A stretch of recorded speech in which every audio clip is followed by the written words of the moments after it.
Bonjour et bienvenue sur cette chaîne YouTube. Nous allons continuer à aborder la question du deuil chez les adultes.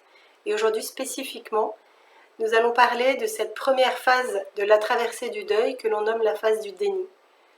Alors qu'elle soit attendue ou non, la mort vient toujours faire choc, faire effraction. Pour la personne endeuillée qui vient de perdre une personne qu'elle aimait beaucoup, une personne très proche, commence une phase d'incrédulité, de stupeur, de sidération, d'anéantissement.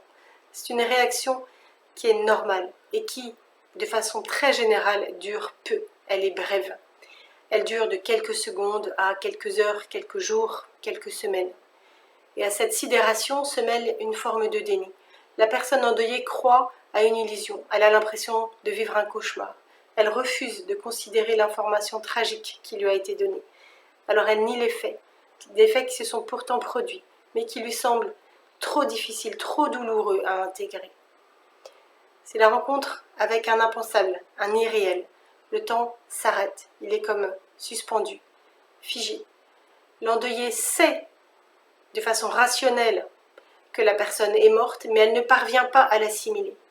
Il lui paraît impossible d'imaginer que cette personne aimée ne franchira plus le seuil de sa porte, n'habitera plus sa maison. C'est pourquoi elle se raccroche à l'espoir d'avoir fait un cauchemar. Tout son être hurle « Non, non, ce n'est pas possible. Je ne peux pas le croire, ce n'est pas vrai. Tu me mens. Je veux qu'elle revienne. » Il s'agit de passer de ce non à l'acceptation du constat « Il est mort, il n'est plus là et je ne le reverrai plus. » En même temps, la personne endeuillée s'occupe de prévenir les proches, de préparer les obsèques, même dans ce cadre tellement restreint que nous connaissons en ce moment avec le Covid-19. Et la personne endeuillée vit dans un état second. Elle est un peu comme coupée en deux. Une partie d'elle est comme morte et l'autre continue à vivre et à organiser ce qu'elle peut organiser. En fait, c'est un mécanisme de protection psychique. Éprouver immédiatement toutes les émotions associées à la perte serait trop accablant, trop difficile à affronter.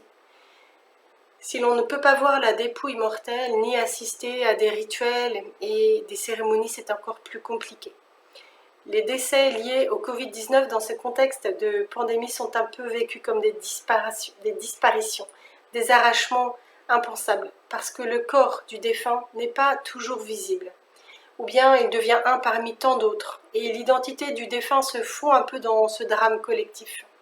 On comprend bien que sans la confrontation au corps, au visage du proche défunt, il est bien plus difficile pour le survivant de faire son deuil et d'accepter la réalité tragique lorsqu'on ne peut pas la voir.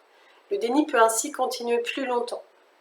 Pendant cette épidémie de coronavirus, l'État français avait dans un premier temps choisi des mesures très dures, très restrictives, pour protéger les Français qui rendaient visite à leurs proches malades à l'hôpital. En effet, ils n'avaient pas le droit d'accompagner leurs proches en fin de vie lorsque ceux-ci étaient touchés par le Covid-19.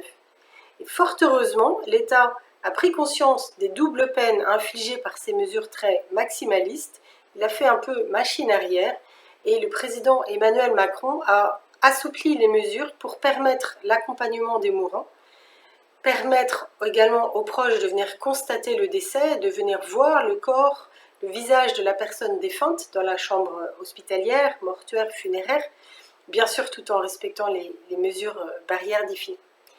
Alors cette évolution des mesures prises par l'État français pendant cette période de pandémie, elle montre à la fois la difficulté pour l'État de protéger les Français du virus, bien sûr, mais à la fois également cette prise de conscience que l'absence d'un accompagnement du malade en fin de vie et l'absence des rites funéraires va nuire au processus de deuil en augmentant la détresse et la souffrance.